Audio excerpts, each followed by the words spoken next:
The Indian guy was in for stealing a bulldozer.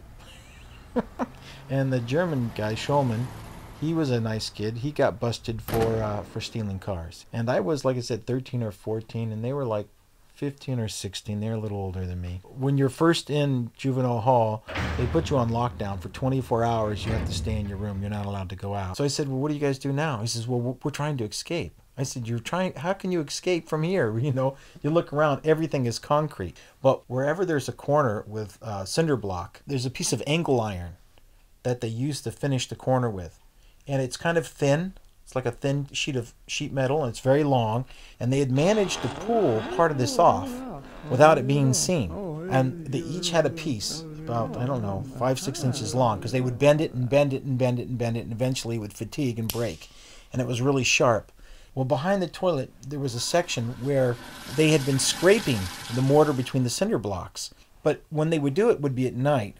And at night, every 15 minutes, the guard walked by, and there was always a light on. It was never dark in the cell.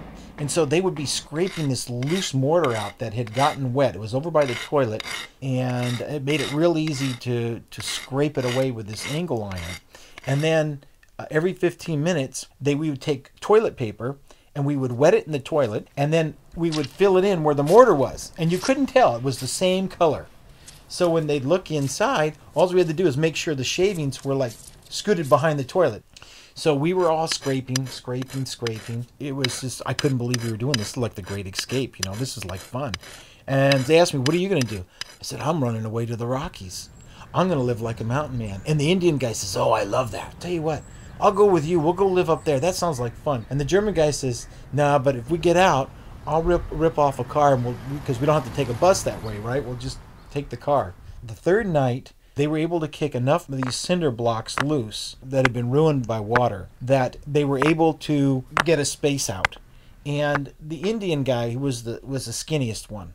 And so it was determined that he would go first. He could go through, but his shoulders he kept getting stuck on. And so finally, what happened was he got stuck. The guard comes walking down the corridor, and he peeks in, and he goes away, and we're like, ah. But then he came right back, and he had this big look of, huh? And he came into the room, and he looked, and he could just totally see what we were doing. We had time to put anything back. And there's that kid halfway out the wall.